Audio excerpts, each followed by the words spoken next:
Hey guys, you got my stuff scattered all over the place here, doing a little inventory. I'm ashamed to admit, number one, I had some boxes that I forgot I had bought, and number two, I found a gift card from like 2 Christmases ago from Tackle Warehouse. So I went a little bit crazy buying some stuff, but Landon, you'll get in the video.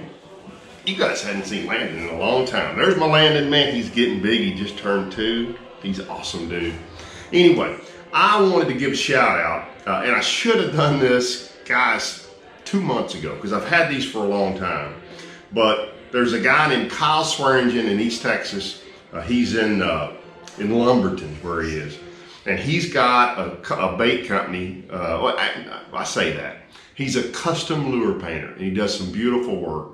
And he just sent me a message one day. I've had a couple of these since I've had my channel where somebody just says, hey, can I get your address? And hopefully nobody's ever coming to get me, but I said, yeah, here it is. He said, I'm gonna send you something. And he sent me these, and these are absolutely beautiful. I love them. He sent me that Ken Smith fishing one, and then he sent me a bass cat one as well. Those are both Cloud Series 6 cents crankbaits, which is perfect. He did it on one of my company sponsor baits. And so Kyle, thank you so much for doing that. I love them.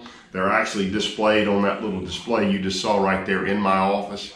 And they're super cool. So this week, it would be a week ago today when you guys are seeing this. Hey guys, sorry I had a little audio blip here, but Hawkins and I decided to go give the Tuesday Nighter at Ray Hubbard a shot. Try to compete in the Tuesday night tournament with, it's like there's about 20 boats and probably 15 of them are absolute hammers on Hubbard, and you could put 300 boats on Hubbard and those would still be the 15 boats to beat. So we didn't have a lot of success, but we had a lot of good fun, and so here's our evening on Ray Hubbard. We didn't have a great night by any stretch, but Hawkins is doing something here that he does a lot around chunk rock. And what he's done is he's rigged a little mojo, and he's actually throwing a zoom. I believe it's called a speed worm. It's that worm right there.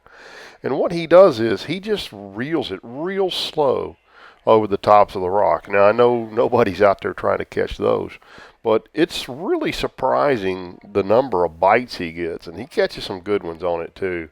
And it really doesn't stay hung up much. And I think that's because that little mojo sinker, he kind of keeps the nose up the way he fishes it because he's pulling it just above the rocks. He stays in contact, but it's a really impressive little bait. And so I'm also here. I'm throwing either the design shaky headworm or the new Bosa. I kind of went back and forth on both sides.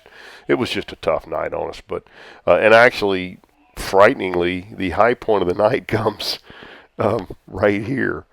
I'm unhooking this giant, and Mr. Hawkins loads up on one from the back of the boat. And that's one of the things as a co-angler, by the way, that really works well. He's actually throwing straight behind the boat and reeling that bait. He just went to the back of the boat and was just reeling it as we're going up the bank.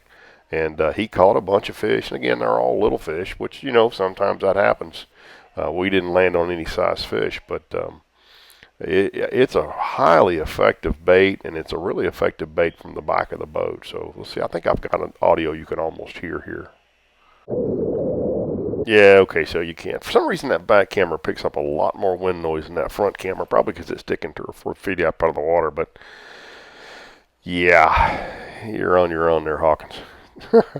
It was pulling really good, and no, we're only about 10 minutes into the evening, and we caught a lot of fish, but we just didn't catch any size. And it still took, I think it took 19 pounds to win, so pretty impressive. But he's going to show us this beauty right here in just a second.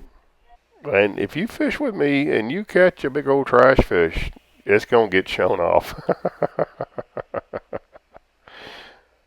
And yes, it happened to us again.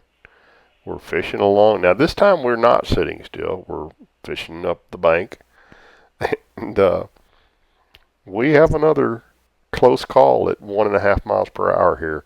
And honestly, I don't think you're going to be able to see everybody that's on this boat. But I'm married and I'm happy. But golly, I still kind of got close, and I was minding my own business here. But you know, sometimes there's some pretty cute girls on Ray Hubbard in his swimsuits, and this just happened to be one of those instances. And you know, if a guy's just fishing along there and they come right by him, might as well say hello to him. It was really funny. So the driver of this boat realized that, you know, he was kind of drifting up on us because we're not really moving much. And he cranks up. He left his kids in the water back here behind him. He had to circle back and go get the kids. So that's pretty fun. But anyway, another close call for us. Oh, wait, for those of you who don't know Hubbard, so that riprap you see right there, that is literally, well, I could throw that worm up onto Interstate Highway 30, so that's why it's so dadgum loud, and you know, several roads cross the lake, and if you're fishing any of the riprap, this is the loudest, but it's a noisy place to fish.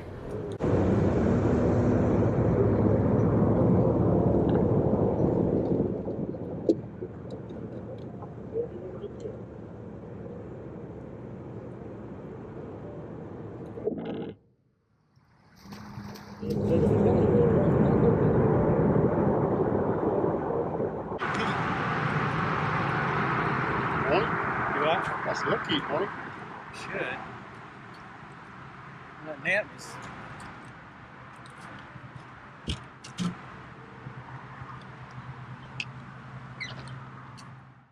You know, I've done a lot of night fishing in my life, and the one thing that I have generally noticed is from right at dark, you'll get bit right up till dark, but then it's pretty slow until pretty late into the evening. So we went back there to where we took off from and fished for the last 30 minutes just so we weren't running around in the dark, because it's always dangerous in the dark. And then one thing I will say is I'm glad we got in under our own power, unlike those guys right there. So tough night on us, but still good to get out and catch up with Terry. I wish we could have done it where we could talk a little more. We may try it again, though, here pretty soon with a little bit of practice.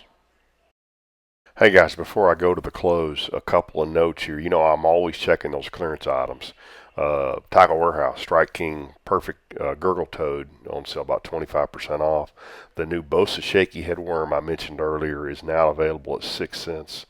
And again, there'll be a link below. You can get to that, and obviously they'll support the channel if you do that. Same way with the Tackle Warehouse links. Now, I know a lot of guys really like the Bass Mafia stuff, and there's like 6 or 8 different Bass Mafia models of storage available in the clearance section right now. That stuff's normally not cheap, and there's several of them available there, so you might want to check that out as well, and there'll be a link for those too. Thanks, guys. So that really struck me. I really thought after what I saw over there the other day that I could catch, you know, quite a bit of weight. You know, I thought I could be competitive. I knew the weights would start falling off as that water warms up. It was a couple of really warm days. And, you know, the trick with that is you probably need to be on the water a few days coming up to that tournament, because such a short window, you got to land on the fish. And we were kind of in search mode, and we really didn't land on any fish. So I enjoy doing that, and that's one of the few ways I can get out during the week. I know there's one on Levant. I believe there's one in Louisville. Matter of fact, my buddies Tyler and Tanner won last night on Levant with 22 pounds. Matter of fact, the same guy you just saw me fish with caught him on Levant last night. He had 22 pounds. So I'm going to try to fish some of these other ones around here locally just to get out. Those are baits, buddy. Just to get out and get to fish some. And then we're going to Rayburn. Right now our intent is to be down there the week after 4th of July. So we're going to get some crappie fishing. I can't wait to use these. 6 Cents has got some really cool little crappie baits out now. So that's their hair jig series, and they've also got a little tinsel series. I can't wait to get down there and try those, and we're going to do some bass fishing too. I hear there's some pretty good grass bites, so we're going to go do a little flipping. We're going to do a little this and a little of that. We're going to look for a brim spawn. We're going to do all the things you do. There's supposed to be a real good early topwater bite. I think overall the fishing's pretty tough down there, but you can catch little bite windows, if you will, and we should get a couple of days down there to do that. So thanks for tuning in. Stick around. Again, I know I've historically posted twice a week, but my business is just so crazy right now. I don't have time to do that, but I still try to get one up a week for you guys. And this is this week's video, so thanks for tuning in.